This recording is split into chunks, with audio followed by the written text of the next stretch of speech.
I got all the white male privilege in the world. I don't like it. I don't like having my white male privilege, but you have to acknowledge it. That's the thing. I didn't always know what it was. It's an uncomfortable topic, but I think I get it now. Like, I oinked at a police officer once to his face. And here I am. Hello, hello, hello. Welcome to Relations. We're here again to talk about another topic that I think is very necessary. And so I want it to be serious, but we'll try to make it as light and as purposeful as possible. So the title of today's episode is called White Privilege. And what you heard was a comedy skit from Kenny DeForest. He talks about the white male privilege. And the premise of this podcast is talking to the white community. And so my guest here is Yolan again. I told you guys all about her. We met in college. Well, we knew each other in college, but we didn't know each other in college. And then we met at our first jobs outside of college. And we've been friends ever since, known her forever. And I don't think of anyone else that could be better to have this discussion with. So let's get right into it. My very white Jewish friend who has always been mistaken as a Rican, maybe because of the hoops or something. I think it's the hoops. Dark hair, light eyes, and hoops. Yeah, so it makes sense, right? But always corrects people by informing them that she is white. As she is an advocate for the Black community, she definitely does not appropriate the culture to pretend to be someone she is not, which, that's really hard to find out here, right? Because that's what the whole culture is about these days. There's a fine line between appreciation and appropriation. Whoa, we better use them A words. Absolutely. So there is a difference. So I think, let's get into it. How do you describe your white experience with Black people? So I grew up in a very mixed neighborhood. White people were the minority. But I never had a problem. Like my friends were very diverse. I was probably the only white girl, but I had a friend from Nigeria. I had a friend from Haiti. I had a friend from Jamaica. I had a friend from the Philippines. Like Brazil. Like my friend group was very diverse. Mm-hmm. We never ever was there a fight about, oh, you're the white girl. I mean, I was the inside out Oreo. That was the joke. But it was never ever a problem. Then in 7th grade, I moved to a very white neighborhood. And from the moment I started, they judged me every step of the way I dressed, the way I talked. I was a gangbanger. I was in 7th grade. Like I was a 7th grade white girl. Like I was nobody's gangbanger. I just came from playing like at the local pizza place with my friends and at the elementary school. Like we were all good kids chilling, and I came here and now you're calling me a gangbanger because I wear baggy pants. Oh, I was about to say, what was it coming from? Because I wore I wore baggy pants. I wore baggy Tommy. I mean, it was the 90s. Tees. Exactly. Yeah. I wore baggy tee, or littler tees, but then baggy pants. Leah was the shit. So. It was, I had bandanas in my hair. Like, I would wrap my bun in a bandana. Like, I wore brands that they didn't wear. And all the girls there would wear bell bottoms and tight tops and tight tank tops and, So it was your style. Like, your style was gangbanger-ish, a.k.a. Black. Exactly. I liked rap music. It was just very, people thought it was funny that I was a wannabe. Or I was trying to be Black. Why are you such a wannabe Black person? And I was like, why are you? First of all, I think it's like a bad thing because everyone I know dresses like this, talks like this, and is the greatest people I know. So first of all, why is it a problem? And second of all, why? Because I wear baggy clothes, do I want to be Black? No, I want to wear baggy clothes because that's the style I like. I look at it and I'm like, ooh, that looks good. That's what I feel comfortable in. Right. That's what I want to wear. So it was just I had a much better experience. Still to this day, I'm way more comfortable in a room that doesn't have a lot of white people. Because I find them very judgy. Right. So how do white people really what are the things that white people really think about Black people? Like, if you were, and I guess I want you to tap into your white side, of course, and your white honest side, Absolutely. and just even tapping into people that you may know that have said things or expressed like their true feelings. I want to talk about those. So white people get very honest around other white people. Mm-hmm. I have to say you have to differentiate, because there's a very meaty. There's a size, I don't want to give it a number, of white people who just happen to be born white. My mother is a white lady from Queens. She's super white, super Jewish, and she rides. Like, I remember in the 90s, like this, she would stop when a Black person was pulled over by a cop, and she would pull behind them and watch and wait. This was before cell phones. This was before anything. My mother would stop. My mother would always be in the, like, why are you bothering them? Why, what's your problem? She's always been an advocate. Advocate from day one. So like, there's a lot of people. My mom is a great lady. There's a lot of people who are great. Don't get me wrong. But there's a lot of people who will smile in your face and say really terrible things behind your back. I know a lot of people like that. I know a lot of people who thought they were in a safe room with me because I'm white, and they thought that they could come into a room and say some things about Black people, and I would be like, no, you have the wrong one. Like, no. I've kicked people out of my house. I've kicked people in college. I mean, people would come into our home and say, make a joke, and I'd be like, get out, That's like, not a joke. Yeah, exactly. And we're in New Paltz, New York, like, happens everywhere, especially out in Long Island. It was a constant, like, my best friend's, family. I mean, they had a Black nanny, and they voted very Republican, and they would make comments, and I would have it out with them. She was a New York City police officer. I love that woman, but I had to teach that woman that some of the things that she was doing and saying and not believing were crazy. And we had to have it out before we could have a relationship that was the relationship it turned into.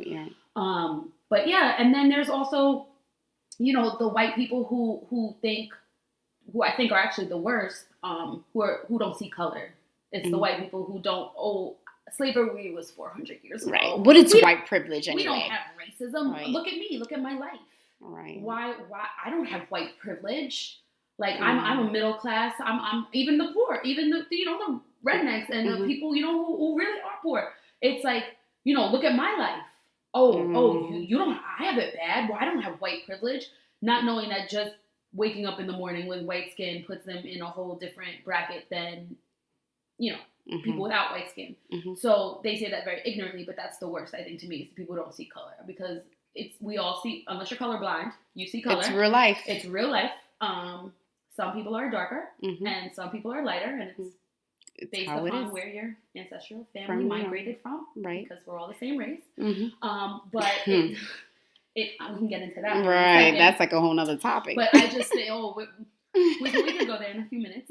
But just I think that white people who think that there isn't a problem are probably the worst white people, because you live in your bubble and you choose to keep yourself very segregated and very and blind to everything that's happening in the world around you. You're right. And I mean, I think that that's a problem for anybody who is currently living in a world that's not real. And when I mean, like, in their minds, living and oblivious. Yeah. So where does the hate come from? Like, is it just lack of relating? Is it understanding? Can we get maybe close to the source of where this is coming from that's deeper than the color of our skin? So I don't even think it's that. And it may be, because, there are these issues in other countries, but I can only speak to America because that's where I live. Where I think the hate comes from in America is, I think that we are pawns of our government, and I think that we have been poisoned from day one to think something so that a certain select few of people could be in power, and they have retained their power, and they are doing their best to retain their power by keeping white people in a fake level of superiority, where white people think. They're forcing an image. They're indoctrinating us with an image that white people are superior, and by doing that, white people focus on Black and brown people and don't focus on the government. I think it was Lyndon B. Johnson. He said something like, if you take the poorest white man and you point the finger at the best colored man and say, you're better than him, he won't notice you taking the money from him. He won't notice you picking his pocket.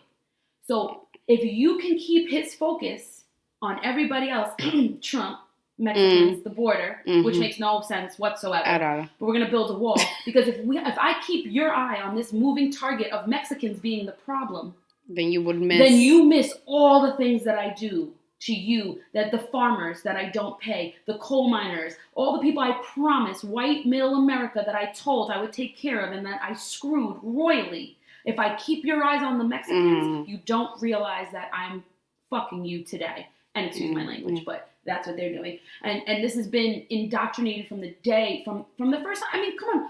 Look at how America even started. America was founded. And you can't see my quotation marks, but yeah, because this whole found thing is annoying. Because Christopher Columbus, this is what we're taught. Your children are taught that Christopher Columbus discovered America. Not that there were people living here for thousands and millions of years before that look nothing like it was just Columbus. This land that was there by itself, desolate, waiting for Columbus to discover it. just plain. Just it broke off from the original continent and had no people on it whatsoever. Oh no, my there God. are plenty of indigenous people on the country that white people came, and this is from America down to South America, Panama. I mean, we have colonized the world. Oh my God. Like, it's just sick. If you think about that we came onto a rock. We killed and massacred everybody. We then instilled fear into the settlers by saying these people are savages. You came and killed them, but these people are savages. Yeah. You brought scalping to America. They blame Indians for scalping, and that was a European torture device. Like, they scalp people. They used to, the American government paid white settlers for Indian people's scalps. For Native American, I'm sorry, I don't mean to use the word Indian, but Native American people's scalps. They don't teach any of that in your history book. In your history book, Christopher Columbus sailed the ocean blue in 1492 and discovered America. Not that he massacred millions and millions of people, stole their way of life, and then sold a dream of people to a whole bunch of new white people who were too ignorant to ask any questions. Oh yes, they're savages. Yes. Meanwhile, we're giving them diseases that they've never experienced in their life. We're savaging everything. And then, once we get rid of them, we go find some other, go find some Africans. We bring them over, some more brown people. It's like, well, we're going to kill, we're going to like kill this off so that we can steal it. But then we're going to bring other people into the land that we wanted to steal so that we can use them to build our land. It's. And then say that they're stupider, that they're lazy, break up their families. Like, things that have been happening for hundreds of years. And then that's why I say to people who say that racism still isn't alive and I don't see color. It's like always an issue from like 400 years ago. I'm like, what? No, this is happening today. It never stopped. So if you don't see that, and it also is, I mean, I guess you have to say that they did a great job at fulfilling what their mission, mission, because they set up a education system that's not an education system. I'm going to whitewash everything you read. Black history will only be 1 month of the year.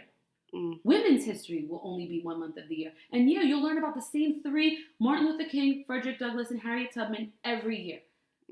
There are no other people. Meanwhile, you don't learn about Black Wall Street. Why don't we learn about that? Why do we only learn about Black history through slavery, Jim Crow? It was genius. It's genius. Yeah, I mean, you have to, because and now as white people, they read this and look at how great we are. Oh my God. They really believe it, right? It just hits. They just keep feeding it to them and feeding it to them. You don't have jobs because of the Mexicans. You don't have jobs. Oh, the terrorists are the Muslims. Muslims are a huge spectrum of people. The Muslims, so you just basically said like 75% of the world don't trust them because they're coming to bomb you, while white men shoot and kill mass amounts of people every other day in this country. Well, someone said to me the other day that I just had to walk away because I couldn't even respond. And she's like, yeah, because, the Muslims, the people in Iran. And I'm like, wait, do you know that Muslim is a religion that's practiced outside of the Middle East as well? Like, what? It is not. It has nothing to do with the region of our globe. America, do you know the Christians? No, because America has many different religions. We're Americans. Iranians. Like these people. But that was fed to us, right? It was fed that this is how the Muslim people look and how they are, and this is where they are. So hate them, So it's part of the conditioning. Or love these white people that did terrible things. Thomas Jefferson is a hero. George Washington is a hero. They're on our money. Oh, they're our leaders. Mm-hmm. Not that they enslaved hundreds of thousands of people. Are responsible for the Constitution, which dictated that blacks were 3/5 of a person. You did horrible things. You raped women and then made their baby. Like, it's stuff on top of stuff. I could get into and the things that we don't learn about slavery, the things that we don't learn about what it really was like, about what white people really did to black people back then. Right. We keep it real. Right. How lynchings were happening, still are happening. Today, how about that in the South. In the South, they're still happening, and they will not report that on the news. Of course not. The media is part of the that white people came and saw a lynching of a whole family for fun. Like, you don't learn about that. You don't. My great aunt, a great woman, very nice woman. Eek. Such an apple pie. Until the day that she was like, well, back when I was growing up in the 50s, in the 60s, you don't have to lock your door, and things are just so bad now, and things were so great then. And I said, oh, you mean when they were blowing black people down the street with giant hoses? It wasn't affecting you, so it was a good life. It may have been nice for you not to lock your door, but there were a lot of people who couldn't vote, who couldn't sit at the same table as someone, who couldn't go into a restaurant, who were attacked, killed, maimed, denied loans, denied housing, denied every law that you rest on the Constitution and Bill of Rights, were denied everything. Human But that was rights. a great time. Yeah. Right? Because that's the idea that if it doesn't affect you, then it doesn't matter. A bubble. The bubble that we all love to create, to not take responsibilities for what's happening around us. Because we're in it, but we're not in it. No. That can't really have happened. Right. I get pulled over by cops all the time, and they haven't shot me. And I'm fine. But I can see thousands of videos of black men with their backs to cops being shot, not one time in the leg, multiple times. 40 times. Emptying whole clips and reloading. But that's not real. But your experience of being pulled over a cop is real. Oof. So let's shift gears a little bit. I need to let all of that settle in. I'm sure everyone listening as well. So what do you say, given this whole new fad about appropriation and now black people being cool on society and really big lips and hip hop and all these things that, were supposed to be the black thing that was not cool and very thuggish is now mainstream, right? Mm-hmm. So what do you say to people who may think that the white women targeting black men is appropriation? AKA the Kardashians trying to have black babies and stuff. So, I may sound a little hypocritical because I'm a white woman I'm a very white woman with a very black man as my fiance, and I want to have his very black children. So, I'm going to sound like a hypocrite, but I don't trust. No, I want you to be honest. I don't trust. When I see a white woman that I don't know with a black man, my first thing is not to trust them. What is your motivation? I know why I'm here. I know what my motivation is. And that is why when people give me looks out in the street or people look at me a different way, I can't be mad. I'm never let's fight or, no, because you see me, you don't know me. You see my light skin. You see me with this man. You don't know that I appreciate the culture, that it's not just about me. And this is you before him. Yeah, this is me before him. This is me since the day I was born. It's not just him. It's my preference. It's my type. It's who I like. It's who I get along with. But I do see a lot of women. I mean, white women have a horrible history. Emmett Till, to the dog park Debbie chick who called the cops because her dog was being humped by another dog. I mean, like, the most ridiculous thing I've ever heard in my entire adult life on the news is this atrocity. And the fact that this woman wasn't arrested gets me furious. Right. But because that is a false police report. The same thing that Jussie Smollett is being charged with right now, and whether he did it or not, he is being federally charged with 16 crimes, I believe. And the fact that this woman gets to call the cops, and then they're going to tell this man about a citation about his car running in the street. Arrest this woman. She wasted your time. She filed a false police report. Arrest her. And that happens all the freaking every day. So I don't trust white women's motives unless I know them with black men. So I am on the side of that. Personally, I also agree. I mean, I used to have my hair braided all the time. Growing up, you can find me in my graduation photo. My hair was braided. My prom photo, I had my hair braided all the time.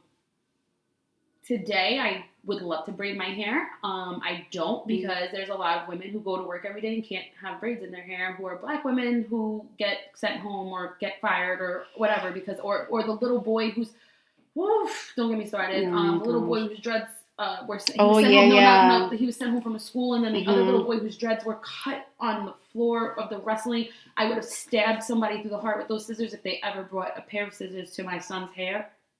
I'm shaking, but I don't know how. I don't know. I commend that poor boy for having to deal with that and for dealing with it with such grace and was able to speak on it and not feel angry. To just be as amazing as you are, kudos to him. Right. Like he's a great person. He didn't deserve that. But for people who to not be able to wear dreads or to wear braids the way that is natural for their hair, it's not fair for me to then do it and think it's cool. So there's a lot of things that I try to be mindful of, even though it's my style. It's things that I appreciate. It's things that I would love to wear or to do. I try to be mindful of that. But girl, I do wear me a good African print every once in a while.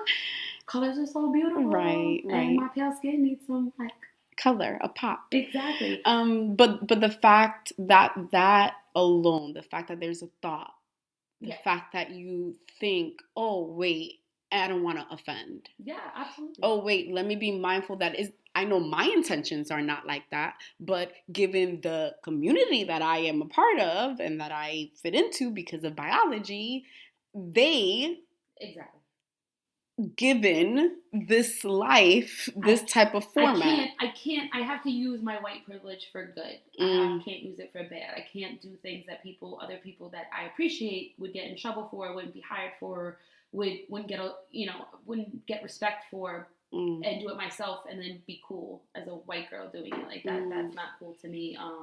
That just seems like a very unfair system. And I do miss my braids, but no, it's not worth it. I can't. So what would you like white people to learn, connect, and understand? Okay. So. And I know that's a heavy loaded question. Because my answer actually goes back to the very simplistic start. It goes back. I think the main thing I would like white people to understand fundamentally and wholeheartedly is that we are a genetic mutation that occurred because of migration. The original people came from Africa. The continents started with Africa. There is evidence of human beings in Africa up to 7 million years ago. There is only evidence of white or light-skinned people of up to, I think, 100,000 years ago. What I need you to know is that we are literally one human race. We started from a black woman, and then our people started to migrate. As the continent shifted, we moved farther away from the equator. That then led our skin to be lightened. There was less vitamin D, there was less sun, we made less melanin, we needed less melanin to survive, we needed other things. So evolution made us white. We are not superior. We are a genetic mutation. We did not start this world. We will probably end it because we tend to be the worst. But we are all from one person. And that I wholeheartedly and science wholeheartedly believes is a black woman. Mm. Jesus was black. Mm. Oof, saying that is big. Jesus That's was big. black. That fact He couldn't alone. have come Oof. from literally the line of the equator and have been a white man with blonde hair. It's physically impossible because of his location of where he was. I don't read the Bible. I don't mean to offend anyone who does. I don't want to offend anyone's belief of Jesus. It's just scientifically and physically impossible for him to look like me based on where he lived. And this idea of like science being so different than and separate from religion is partially or wholeheartedly one of the sources to the reasons why we have been able to sustain this narrative that's not real, because we separate science from biology, we separate spirit from religion. Religion is separate from science, so everything is so segmented, almost as if nothing aligns. That's how you can never prove something where it's right. like, I don't, because if you keep it so separate, then you don't have to. Exactly, you never have to connect the dots. So I just think that if white people could understand how crazy it looks for them to claim themselves as the superior race and that other people are lazy or other people don't work as hard as them or they're affected, we're all one race. We literally are just lighter than them because we moved as people. We followed the shifting of the continents. Like, it's literally as plain as that. Like, it's just so simple. I just wish that it was like something that people could just accept and realize. And I think that would change a lot of things, because you don't look at other species of animal, because that's what we are, is we're animals. You don't look at other species of animals and say brown bear and black bear and polar bear are different types of bear. No, they're all bears. Or one is less human. One is than less the other, berry or less than berry, the other. right? Like, no, all bears are created equal. Like, it's literally the limbs, the organs, all of those things. We classify them scientifically as one being. We classify humans as one being. Like, it's just. I just need people to at least understand that. Yeah, that's the source. So how should white people hold themselves accountable? If they take this narrative and they accept it, how can they hold themselves accountable in their experience? You can hold yourself accountable by admitting out loud that the color of your skin gives you an unfair advantage in this country. Then, once you admit that, you can start to see how our government, how our financial institutions, how our criminal justice system, how our education system is all set up to maintain the white advantage as much as possible. Because when you wake up and you say, listen, all right, I got a job because my uncle was able to get a bank loan and he was able to open a business and he hired me. I'm not really that good at anything, but I was hired. Or I went on a job interview and the guy was like, oh, you look like my son. Oh, you guys went to Harvard together. Oh, you know, or even forget Harvard. Sorry, it's an Ivy League college, which is a regular college. Oh, you know, we had the same alma mater. The privilege. It's the you the want advantage. Exactly. It's like when you acknowledge that these things happen, and when you acknowledge that you may have a different experience with the cops because of the color of your skin than another person, because cops originated from slave catchers. And don't get me wrong, I have a lot of cops that I adore and are the greatest humans alive, and I trust them with my life, and I trust them with lives of others. There are other police officers who are not at all. And when you look at the start of the police unit, it was started as slave catchers. It was slave catchers who they gave then badges to and said, okay, now you're police. So when you think about the origin of the police, it really is, it's set in It was built to do something that it's still doing. Exactly. So I think that when you start to acknowledge that these things happened, because it happened, just like in Germany, the whole Hitler killed millions of my people. Like, Hitler killed millions of Jews. It happened. But in Germany, they acknowledge it. They're like, yes, this happened. They don't have statues of Hitler outside. They don't have statues of people who worked at the concentration camps, Nazis, in Germany. They have them in museums where it's explained what happened. And it's controlled. They're not looking to these people as heroes, but it's not erased as part of history. And I think when we can get to that point where we can admit what we did wrong, we can admit what we're still doing wrong, or where people are willing to see it and say, that's not fair. Right. That's not fair. Paul Manafort just got, 3 years? Oh, he got 7 years. 7. I know people who got 7 years, who got way more for way less. He committed treason. Right. I just read some article about some woman who hanged a child, a preschooler, that she was supposed to be watching in her basement. She got probation.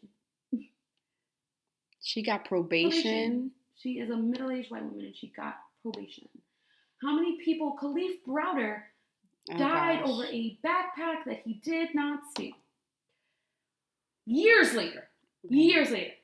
That his story breaks my heart. When you look at these stories, when you can look at these things and say something is wrong, then something can be done. Right, you got to start somewhere. But if white people don't start saying, whoa, I've made it here because of the color of my skin. How can I do something to help someone else who doesn't have the same privilege? How can I call out what's wrong with what's in control by white people? When I can say, no, this criminal justice system is totally crooked. It's not even words to explain how terrible of a system, that criminal justice system that we have. But when you're willing to admit that there's a problem, when you're willing to admit that the banking world does not give loans to people that are not white, like when you are willing to admit these things, that white women come in, we voted in Donald Trump. When you're willing to admit these things and say, damn, oops, yeah, my bad, I voted for him and I messed up. Yeah, I thought that they were making shit up, but no, they're right. Their whole experience is completely true. Like, I have to get out of myself. When you can do that and you can admit, what is like AA? And they say the very first step is admitting you have a problem. If white people can admit they have a problem and just accept what they've done, or accept what was ingrained in their making, in their psyche. Exactly. Yeah. It's, yeah. I think that once you can accept that, and then there's possibility for progress. Right. So how do you want to heal your lineage, and what are you doing differently? I think the fact that probably people are really over my Facebook page because I'm just like constantly like telling them about things they don't want to hear. But I think that what I'm doing differently is I'm speaking on issues and I'm trying to speak to other white people. I think that Black people have said enough. I think that they have said more than enough. I think they have shown more than enough. I mean, videotaped more than enough of the problem. I think that they've done their job. I think that we need to come in and say stuff to other white people.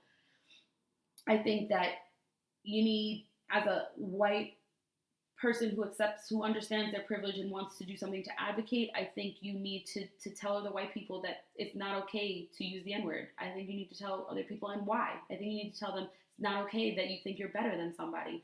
I think it's your job to force other white people to understand that just because you haven't experienced something doesn't mean it didn't happen.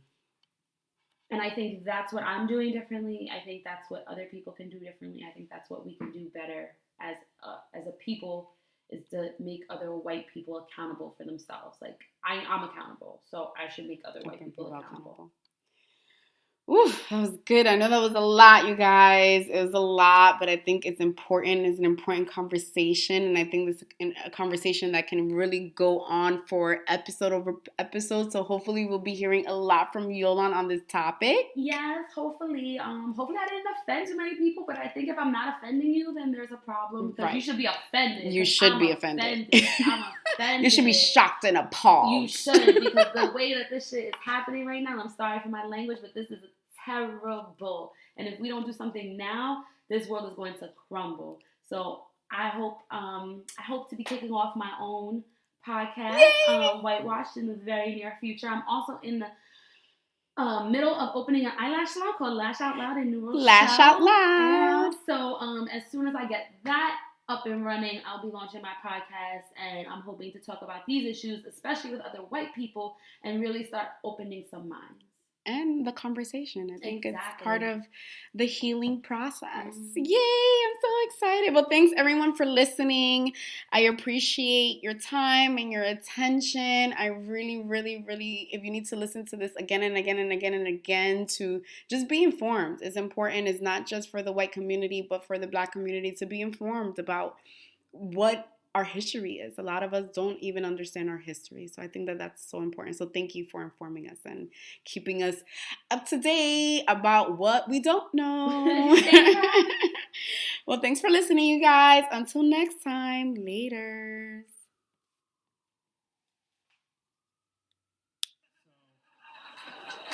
I think that is white privilege. I don't always know what male privilege was either, but I think I get it now. A few weeks ago, I was drunk and I walked down a dark alley because it looked fun. And now, the best part. Here are the after credits. A message from my co-host.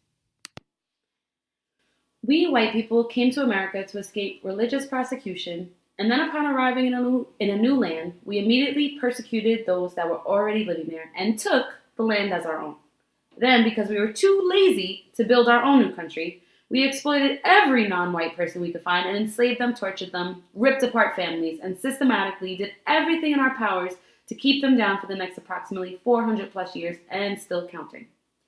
Slavery, Jim Crow, renaming slave catchers police, segregation, discriminatory housing, and banking practices, new Jim Crow, and I say all this to remind you of your past, as I tell you about today.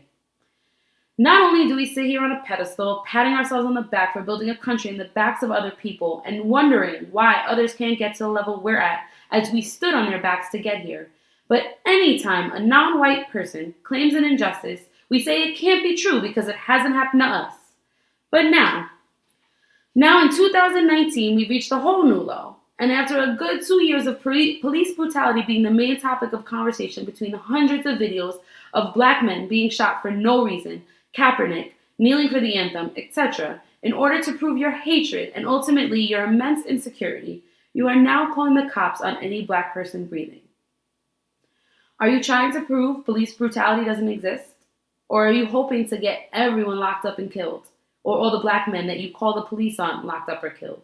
Are you so insecure that this is the only way you think you can remain superior? Are you so unhappy with how your life turned out that the only joy you can find is in trying to bring others down? White people, look at yourselves. Get it together.